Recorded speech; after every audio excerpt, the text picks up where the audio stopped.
السلام علیکم ورحمۃ اللہ وبرکاتہ. الحمدللہ رب العالمین والصلاة والسلام علی رسولہ الکریم. اما بعد فاعوذ باللہ من الشیطان الرجیم. بسم اللہ الرحمن الرحیم. وَإِذَا الْمَوْعُودَةُ سُئِلَتْ بِأَيِّ ذَنبٍ قُتِلَتْ. آج میں اس پروگرام میں جس عنوان پر روشنی ڈالنے جا رہی ہوں وہ ہے لڑکیوں کی پرورش کا اجر و ثواب. میری اسلامی بہنوں، اسلام سے پہلے روئے زمین پر بسنے والے تمام انسان عام زندگی بسر کر رہے تھے. اس زمانے میں عورتیں عموماً اور عرب معاشرہ میں خصوصاً سخت آزمائش دور سے گزر رہی تھی. اس زمانے میں عورتیں عموماً اور عرب معاشرہ میں خصوصاً سخت آزمائش دور سے گزر رہی تھی. عرب کے لوگ بچے کو پیدائش کو سخت ناپسند کرتے تھے. کچھ تو ایسے بھی تھے جو اپنے معصوم بچے کو زندہ دفن کر دیا کرتے تھے. یہاں تک کہ وہ بیچاریاں مٹی کے نیچے دب کر دم توڑ دیتی تھی. کچھ ایسے بھی تھے جو ان کی تربیت و اخوالت سے دور ہو کر انہیں ذلت و رسوائی کی زندگی گزارنے پر مجبور کرتے. اس صورتحال کا نقشہ کھینچتے ہوئے اللہ رب العالمین ارشاد فرماتا ہے وَإِذَا بُشِّرَ أَحَدُهُم بِالْأُنثَىٰ ظَلَّ وَجْهُهُ مُسْوَدًّا وَهُوَ كَظِيمٌ.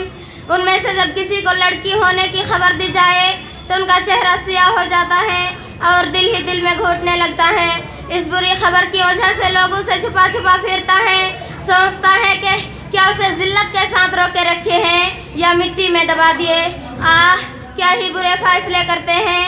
اللہ رب العالمین نے ایک دوسری مقام پر بچیوں کے قتل کرنے کی حرکات پر تنبیہ کرتے ہوئے فرمایا کہ اس وقت کیا حال ہوگا جب قیامت کے دن زندہ دفن کی ہوئی بچیاں عدالت عالیہ میں فریاد کرو گی اور ان سے پوچھا جائے گا کہ کس جرم میں تمہیں قتل کیا گیا تھا. وَإِذَا الْمَوْعُودَةُ سُئِلَتْ بِأَيِّ ذَنبٍ قُتِلَتْ. اور جب زندہ گاڑی ہوئی لڑکی سے سوال کیا جائے گا کہ کس گناہ کی وجہ سے وہ قتل کی گئی. لیکن جب اسلام آیا تو اس نے لڑکیوں پر ہونے والی ظلم و زیادتی کا خاتمہ کرتے ہوئے اللہ تعالیٰ کی خاص نعمت اور بابرکت عطیہ قرار دے ہیں. بڑے ہی خوش نصیب ہیں جو لوگ جنہوں نے لڑکیوں کی پرورش کی، انہیں اچھی تعلیم و تربیت دی اور تربیت دی، ان کے ساتھ اچھا سلوک کیا تو ایسے ہی لوگوں کو جنت کی خوشخبری سنائی گئی. جیسا کہ اللہ کے رسول صلی اللہ علیہ وسلم کا ارشاد ہے من قلنا له ثلاث بنات ويرحمهن ويغفلهن وجبت له الجنہ. جس کے پاس 3 لڑکیاں ہو اور وہ انہیں پناہ دے اور ان پر رحم کرے اور شادی کرا دی. میری پیاری بہنوں، لڑکیوں کی پرورش کرنے والوں کو انہیں اچھی تعلیم اور تربیت لڑکیوں کی پرورش کرنے والوں کو ایک شریف یابی حاصل ہو گیا کہ قیامت کے روز رسول اکرم صلی اللہ علیہ وسلم سے اتنا قریب رہیں گے جیسے انگلیاں باہم قریب اور ملی ہوئی ہوتی ہیں. جیسا کہ رسول اکرم صلی اللہ علیہ وسلم کے ارشاد ہے من علی جاریتین حتی تبلغ جاء یوم القیامہ. جس شخص نے 2 لڑکیوں کی پرورش کی یہاں تک کہ وہ جوان ہو گئے، وہ قیامت کے دن میرے ساتھ اس طرح ملا ہوا آئے گا جیسے انگلیاں ملی ہوئی ہوتی ہیں. آپ نے اپنی انگلیاں کو ملا کر بتلایا ایسے قریب قریب جیسے انگلیاں ہیں. اللہ اکبر. مومن اور مومنات کے لیے اس سے بڑی شہادت و بشارت اور کیا ہو سکتی ہے.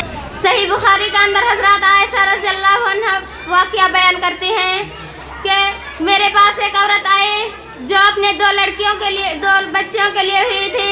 وہ میرے پاس کچھ مانگنے آئی تھی. اس وقت میرے پاس ایک کھجور کے علاوہ کچھ بھی نہ تھا. میں نے وہی کھجور اٹھا کر اس عورت کو دے دی اور اس نے کھجور کے 2 ٹکڑے کیے اور ان کی 2 بچے کو آدھی بانٹ دی. خود اس نے بھی چکھی نہیں. پھر وہ اٹھی اور چلی گئی. کچھ دیر بعد نبی کریم صلی اللہ علیہ وسلم اس عورت کو سارا قصہ سنایا. اس نے لڑکیوں کی پرورش کی.